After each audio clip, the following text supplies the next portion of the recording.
Hi good evening everybody. इस video में हम लोग पीडियाट्रिक नर्सिंग से संबंधित कुछ इंपॉर्टेंट नोट्स को देखने वाले हैं जो कि कमिंग एग्जामिनेशन में बहुत हेल्पफुल रहेगा, क्योंकि अभी इग्नू का एग्ज़ाम भी कल होने वाला है और रेलवे का एग्ज़ाम आने वाला है और बाकी इंट्रेंस टेस्ट के लिए भी ये उतना ही यूज़फुल है जितना इग्नू के लिए। ठीक है, तो चलिए स्टार्ट करते हैं पीडियाट्रिक नर्सिंग के कुछ पॉइंट्स को। तो फर्स्ट वन देख लेते हैं। Growth refers to an increase in the size और mass of the body tissue. तो ग्रोथ का मतलब होता है साइज और मास में, बॉडी टिश्यू के मास में इंक्रीज होना। ठीक है, और इसका जो है डिफ्रेंशिएट करने आ जाता है डेवलपमेंट से। डेवलपमेंट मीन्स क्या हो जाता है? Maturation of body function. Body functions का मैच्योरेशन जो है वो डेवलपमेंट कहलाता है। ग्रोथ और डेवलपमेंट में बहुत लोग कंफ्यूज कर जाते हैं, तो इस कंसेप्ट को थोड़ा सा क्लियर रखना होगा। ग्रोथ है इंक्रीज इन साइज और mass of the body tissue, और डेवलपमेंट मीन्स हो गया maturation of the body functions.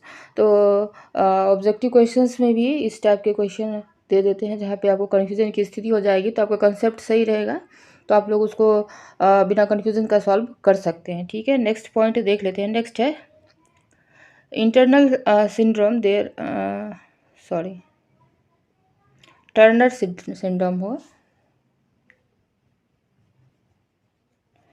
Turner syndrome में क्या होता है? 45 क्रोमोजोम्स होता है, जिसमें एक जो एक्स क्रोमोजोम है वो मिसिंग होता है।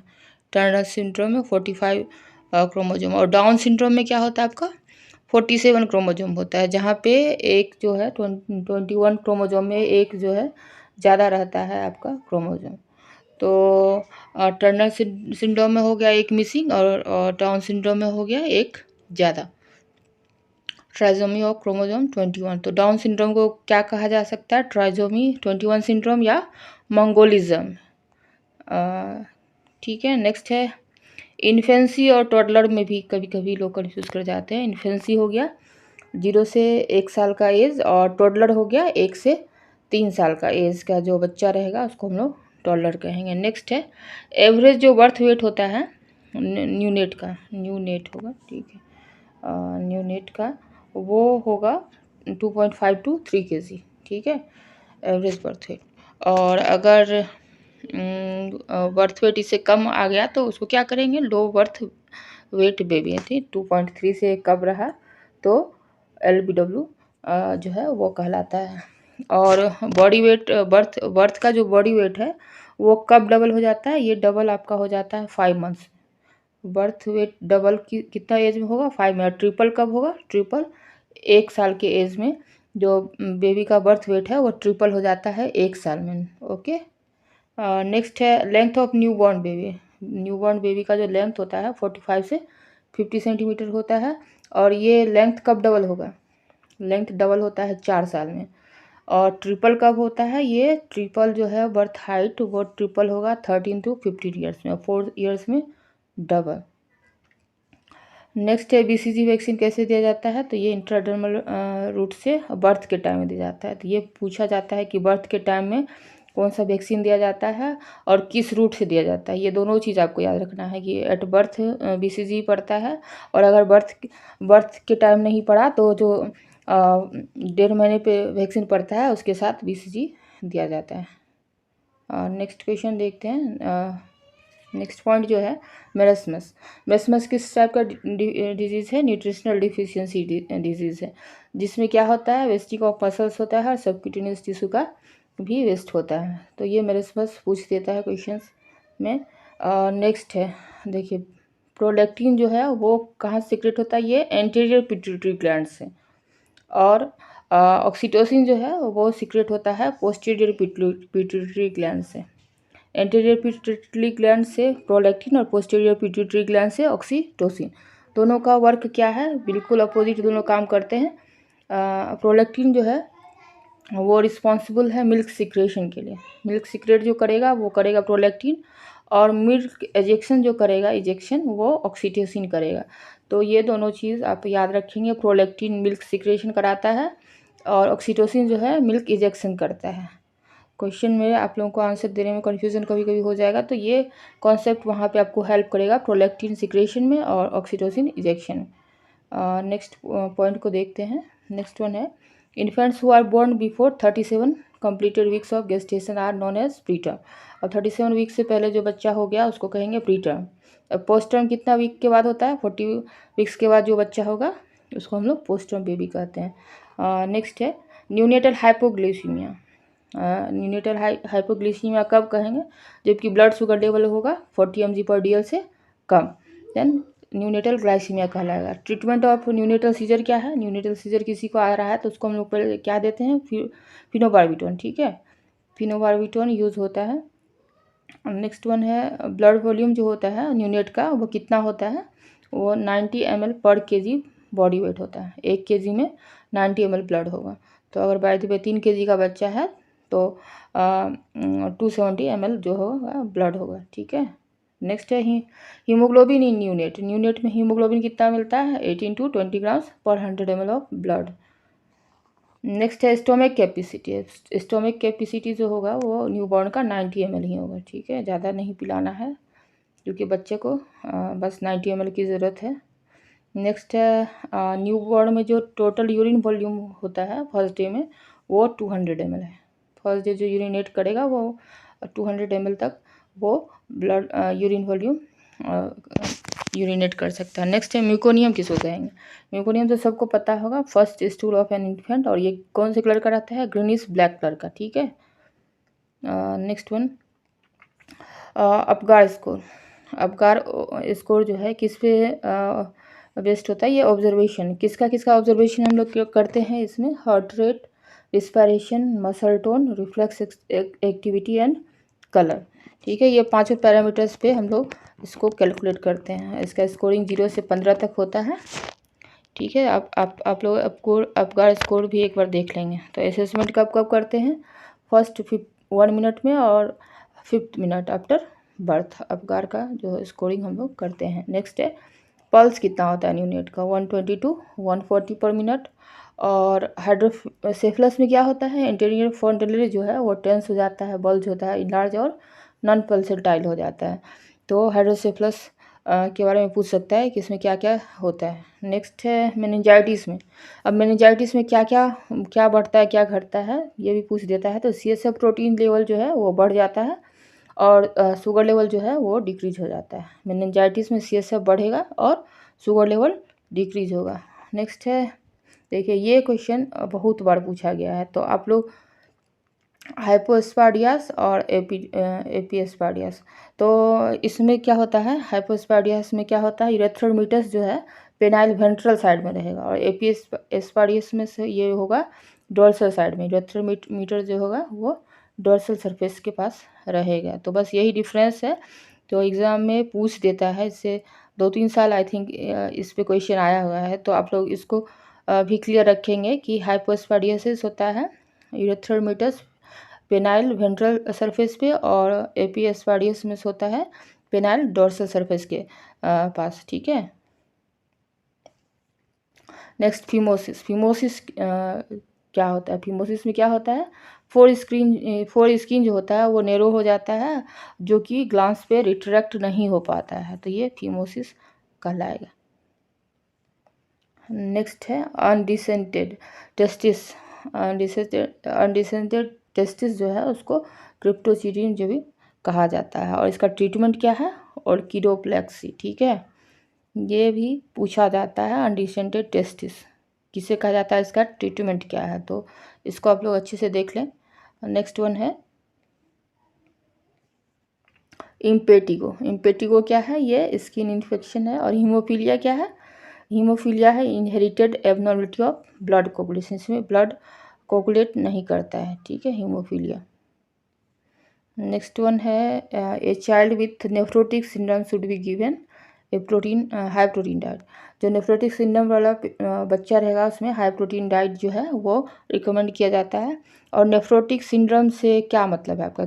उसको कैसे समझेंगे कि किसी बच्चे को नेफ्रोटिक सिंड्रोम है? तो इसमें प्रोटीनूरिया होगा, हाइपोएल्बुमिनिया होगा और हाइपर कोलेस्ट्रीमिया होगा। ब्लड में जो होगा कोलेस्ट्रॉल ज़्यादा होगा और एल्बुमिन कम हो जाएगा और साथ में यूरिन में जो है प्रोटीन आपको देखने को मिलेगा, तो इसको हम लोग कहेंगे नेफ्रोटिक सिंड्रोम। नेक्स्ट है डायबिटीज़ इंसिपिडस। डायबिटीज़ इंसिपिडस कब होगा? जबकि deficiency of anti diuretic hormone, anti diuretic hormone जो है वो कम हो जाएगा, जो कि सीक्रेट होता है आपका कहाँ से? पोस्टीरियर पिट्यूटरी से, तब डायबिटीज़ इंसिपिडस होगा। इसका ये क्या है, क्लिनिकल मैनिफेस्टेशन क्या है डायबिटीज़ इंसिपिडस का? इसमें पॉलीडिप्सिया होगा, पोलीरिया होगा और urine with low specific gravity होगा। डायबिटीज़ मेल्टस का कभी कभी क्लिनिकल मैनिफेस्टेशन भी दे देगा कि कौन सा क्लिनिकल मैनिफेस्टेशन नहीं है या क्लिनिकल मैनिफेस्टेशन है। तो उस टाइम में अगर आपको ये एग्जैक्ट पता रहेगा तभी आप वहाँ पे छांट पाएंगे, नहीं तो फिर कंफ्यूज होना ही है।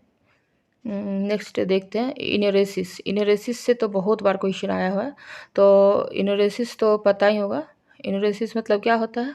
Involuntary maturation in the children who are beyond the age when normal bowel control should be acquired. तो जस्ट सिंपल वर्ड में समझिए, इनवॉलंटरी जो होगा मैच्योरेशन या खुद से मैच्योरेशन हो जाना, वो कहलाएगा आपका इनरेसिस। ठीक है। अब हेड सरकमफेरेंस और चेस्ट सरकमफेरेंस जो है वो भी पूछ देता है। तो जो न्यूबॉर्न होता है उसमें शुरू में जो होता है हेड सरकमफेरेंस 2 सेंटीमीटर लार्जर होता है चेस्ट सरकमफेरेंस। हेड सरकमफेरेंस ज़्यादा बड़ा होगा 2 सेंटीमीटर चेस्ट सरकमफेरेंस से। ठीक है। बट 1 साल के एज में क्या हो जाएगा? हेड और चेस्ट सरकमफेरेंस जो है इक्वल हो जाता है। ठीक है। बट 1 साल के बाद जो है वो आपका चेस्ट सरकमफेरेंस ज़्यादा बड़ा हो जाता है और हेड सरकमफेरेंस उससे छोटा हो जाता है। बस ये दोनों चीज़ आप याद रखिए। मेनली ये पूछ देता है कितना सेंटीमीटर लार्जर होता है, कौन बड़ा होता है, कौन छोटा होता है। नेक्स्ट इंटीरियर फॉन्टेनेले जो होता है वो किस शेप का होगा? ये डायमंड शेप का होता है। और कब क्लोज होता है इंटीरियर फॉन्टेनेले? ये आप लोग आगे बताएंगे। ठीक है। 100 ml of human milk provide 67 calorie. अगर 100 ml ह्यूमन मिल्क है तो उससे 67 कैलोरी जो है वो मिलता है। नेक्स्ट है जॉन्डिस। जॉन्डिस क्या किसे कहेंगे? येलो डिस्कलरेशन ऑफ स्किन है, और ये किसकी वजह से होता है? बिलिरुबिन के एक्यूमुलेशन से। जब नॉर्मल लेवल से ज़्यादा आपका बिलिरुबिन इकट्ठा हो जाएगा तो ये yellowish discoloration of skin sclera करेगा, जिसको जॉन्डिस हम लोग कहते हैं। अब पॉजिटिव ऑर्गेनिज्म देख लीजिए, ऑप्थेल्मिया न्यूनेट्रम। बच्चे में जो आँख की बीमारी होती है ये गोनोकोकाई की वजह से होता है। ठीक है। अगला पॉइंट है कॉम्प्लिकेशन ऑफ फोटोथेरेपी। फोटोथेरेपी का क्या क्या कॉम्प्लिकेशन हो सकता है? हाइपरपायरेक्सिया हो जाएगा, यानी टेम्परेचर बढ़ जाएगा। डिहाइड्रेशन भी हो सकता है बच्चे में। इरिटेबिलिटी हो सकता है क्योंकि लाइट पड़ता है बॉडी पे डायरेक्ट, और स्किन रेसेस भी हो सकते हैं क्योंकि डायरेक्ट एक्सपोजर होता है लाइट से। और देखिए माइलस्टोन को, कुछ माइलस्टोन को आपको याद रखना है। ठीक है। जैसे कि हो गया 5 मंथ्स में क्या होता है? बच्चा सपोर्ट के साथ बैठना चालू करता है। 8 मंथ्स में क्या बच्चा करता है? ये स्टैंड विथ सपोर्ट करता है। तो ये छोटे छोटे जो माइलस्टोन है, मेन माइलस्टोन, इसको याद रखना है। 18 मंथ्स में क्या करता है? Child can run. और 24 मंथ्स में क्या होता है? सिंपल सेंटेंसेस जो है बच्चा बोलना चालू कर सकता है। और ये ट्राईसाइकिल वाला जो है वो बहुत बार क्वेश्चन पूछा जाता है कि बच्चा साइकिल चलाना कब चालू करता है? 2 to 3 ईयर्स में। अब दांत के बारे में है कि दांत कब आता है बच्चे में? तो ये 5 to 6 मंथ्स में जो है लोअर इंसीजर आता है। ठीक है। First of all lower incisor आएगा और वो आएगा 5 to 6 मंथ्स में। और जो प्राइमरी कैनाइन है वो होता है 18 to 21 मंथ्स ऑफ एज आपका। नेक्स्ट साइकोलॉजिकल जॉन्डिस, फिजियोलॉजिकल जो जॉन्डिस है वो 32 to 72 आवर्स में आता है टर्म बेबीज़ में। और अगर प्री टर्म बेबी है तो ये थोड़ा पहले आ सकता है। और ये डिसअपियर कब होगा? डिसअपियर जो होगा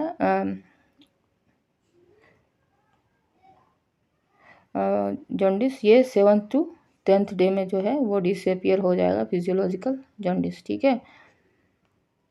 नेक्स्ट है हाइपोथर्मिया। हाइपोथर्मिया को हम लोग साइलेंट किलर भी मानते हैं क्योंकि इसकी वजह से बहुत बच्चों की डेथ होती है और पता भी नहीं चलता है कि क्यों डेथ हो गया बच्चा का। तो इसलिए हाइपोथर्मिया को जो है साइलेंट किलर बोला जाता है। और न्यूनेटल हाइपोथर्मिया कब होगा? जबकि बॉडी टेम्परेचर कितना हो जाएगा? ड्रॉप हो जाएगा 25 डिग्री फ़ारेनहाइट से नीचे चला गया तो समझिए न्यूनेट जो है वो हाइपोथर्मिया में चला गया है। ओके। नेक्स्ट वन देखते हैं। नेक्स्ट वन है deficiency of vitamin B3 causes. Vitamin B3 की वजह से बच्चे में क्या हो सकता है? पेलाग्रा। पेलाग्रा क्या होता है? पेलाग्रा में 3Ds होते हैं। इसका 3D सिम्टम है। इसमें डिमेंशिया होगा, डर्मेटाइटिस होगा और डायरिया होगा। तो अगर पेलाग्रा से बचना है तो विटामिन D3 जो है लेते रहना चाहिए खाने में, जो फ्रूट वेजिटेबल्स में होते हैं। अब देखिए एंटीरियर फॉन्टेनले जो है वो 18 मंथ्स में जो है वो क्लोज हो जाता है, और पोस्टीरियर फॉन्टेनले कितना में? वो 1.5 वीक में आपका जो है क्लोज हो जाएगा पोस्टीरियर फॉन्टेनले। और अगर देखिए 15 वीक में क्या करेगा बच्चा? वॉक करना चालू कर देगा अपने आप। नेक्स्ट है इन्फेंट मोटिलिटी रेट। देखिए ये क्वेश्चन बार बार पूछा जाता है, इन्फेंट मोटिलिटी रेट से आपका क्या मतलब है? तो इन्फेंट मोटिलिटी रेट मतलब हो गया total number of deaths among infant in a year per 1000 live births in the same year. एक साल में जितना भी लाइव बर्थ हुआ, 1000 लाइव बर्थ पे जितना टोटल जो है न्यूनेट इन्फेंट का डेथ हुआ वो कहलाएगा इन्फेंट मोटिलिटी रेट। नेक्स्ट है पेरीनेटल। अब पेरीनेटल मोटिलिटी रेट से क्या मतलब है? इसमें total number of intrauterine death हो गया after 28 weeks plus death with in 7 days after birth. इसमें 28 वीक्स के बाद जितना भी इंट्रायूटेराइन डेथ हुआ और जो 7 डेज आफ्टर बर्थ जो भी डेथ हुआ पर 1000 लाइव बर्थ पे, उसको हम लोग कहेंगे perinatal motility rate. Okay, next one है 2 components of kangaroo mother care. Kangaroo mother care के बारे में तो सबको पता होगा। इसका जो 2 मेन कंपोनेंट क्या है? स्किन टू स्किन केयर और एक्सक्लूसिव ब्रेस्ट फीडिंग। अगला पॉइंट है high risk neonates. High risk neonates में कौन कौन आएगा? जिसका बर्थ वेट होगा लेस देन 2000 ग्राम, गेस्टेशनल एज जिसका 30 वीक से या 37 वीक से कम रहेगा, या फिर जिसको सीवियर बर्थ होगा, बर्थ एस्फिक्सिया, उसको हो सकता है, या अपगार स्कोर जिसका 3 या लेस है, जिसको कुछ कंजेनाइटल मालफॉर्मेशन है, या जिसको रिस्पिरेटरी डिस्ट्रेस है। तो ये सब कैटेगरी के बच्चे जो हैं वो हाई रिस्क न्यूनेट्स के अंदर आते हैं। नेक्स्ट है क्रेटिनिज्म। क्रेटिनिज्म किसकी वजह से होता है? थायरोक्सिन की डिफिशियंसी की वजह से। और ये MMR वैक्सीन के बारे में भी जो है बहुत ज़्यादा पूछा जाता है। ये 15 to 18 मंथ्स ऑफ एज में लगता है, और ये सबक्यूटेनियस रूट से लगाया जाता है। ठीक है, और रूट प्लस मंथ्स जो है कितने मंथ में कौन सा वैक्सीन लगता है, ये तो आप लोग को रट ही लेना है, क्योंकि इससे 1-2 क्वेश्चन आई थिंक आएगा ही आएगा। नेक्स्ट ORS का कंपोनेंट भी कभी कभी पूछ देता है। ORS का क्या क्या कंपोनेंट है? ये है sodium chloride, potassium chloride, sodium citrate and glucose. और ORS सोल्यूशन कितने समय तक आप लोग यूज़ कर सकते हैं? 20 आवर्स तक हम लोग यूज़ कर सकते हैं। अगर उसको प्रिपेयर कर लिए हैं तो 24 आवर्स तक ही यूज़ करना चाहिए। नेक्स्ट पॉइंट्स को देखते हैं। नेक्स्ट वन है foetus receive oxygenated blood from placenta by umbilical vein. जो बच्चा पेट में रहता है तो वो जो ब्लड लेता है, ऑक्सीजनेटेड ब्लड, वो अम्बिलिकल वेन से लेता है। और मिजल्स किस टाइप का वैक्सीन है? Live attenuated vaccine. ये भी आपको याद रखना है कि कौन सा लाइव वैक्सीन है या कौन सा किल्ड वैक्सीन है, ये पूछ देता है। मिजल्स है आपका लाइव एट्यूनेटेड वैक्सीन। ठीक है, मिजल्स और BCG का पूछ देता है। नेक्स्ट है पल्स पोलियो इम्यूनाइजेशन प्रोग्राम। ये कब स्टार्ट हुआ था? दिसंबर 1995। और कोलरा, और देखिए कोलरा और हेपेटाइटिस B जो है वो है killed vaccine. Okay, next one है कोल्ड चेन। कोल्ड चेन से क्या मतलब है आपका? ये है system of storage, transport and distribution of vaccine. Okay, जो स्टोरेज, ट्रांसपोर्ट और डिस्ट्रीब्यूशन वैक्सीन का होता है वो कोल्ड चेन के अंतर्गत आता है। नेक्स्ट है पोस्टीरियर फॉन्टेनले जो है वो 1.5 मंथ्स में ये क्लोज होता है। और next one deficiency of vitamin B12 and folic acid causes megaloblastic anaemia. Vitamin B12 और अगर फोलिक एसिड का कमी हो गया तो मेगालोब्लास्टिक एनीमिया होगा। और एप्लास्टिक एनीमिया किसकी वजह से होता है? बोन मेरो डिप्रेशन की वजह से aplastic anaemia. Okay, next point देखते हैं। नेक्स्ट वन है विल्म्स ट्यूमर। विल्म्स ट्यूमर किसका ट्यूमर है? ये है किडनी का ट्यूमर। ठीक है, एक्ने जो है, एक्ने जो आता है चेहरे पे, वो क्या है? Inflammatory skin disease. ओके, इसमें स्किन का जो है सूजन हो जाता है। नेक्स्ट है कोमा। कोमा किसको कहेंगे? तो ये स्टेट ऑफ प्रोफाउंड अनकॉन्शियसनेस, ऐसा अनकॉन्शियसनेस है जिसमें कि पेशेंट को पावरफुल स्टिमुली द्वारा भी एराउज नहीं किया जा सकता है, तो ये कोमा के अंतर्गत आएगा। Spina bifida. स्पाइना बाइफिडा जो है न्यूरल ट्यूब डिफेक्ट के कारण होता है, न्यूरल ट्यूब डिफेक्ट ही है। और जो मोस्ट कॉमनली फ्रैक्चर चिल्ड्रन में होता है वो है green stick fracture. Okay, next है विजडम टीथ कब आपका आता है? ये आता है 17 to 21 ईयर्स में। और total number of primary teeth जो है वो कितना है? ये है टोटल 20। ओके, अब लास्ट वन देख लेते हैं। लास्ट पॉइंट जो है विटामिन डी की डिफिशियंसी से बच्चे में क्या होगा? रिकेट्स होगा। जो विटामिन है टोटल, उस विटामिन का जो केमिकल नेम क्या है और इसकी वजह से कौन सा बीमारी बच्चों में होता है, ये भी आप लोग देख लेंगे, क्योंकि इससे भी 1-2 डायरेक्ट क्वेश्चन आते ही रहते हैं। Okay, thanks for watching. और अगले वीडियो में कोशिश करेंगे कि रात तक में साइकियाट्रिक नर्सिंग पे कुछ इम्पोर्टेंट नोट्स जो है वो आप लोगों को शेयर किया जाए। Okay, thank you, thanks for watching.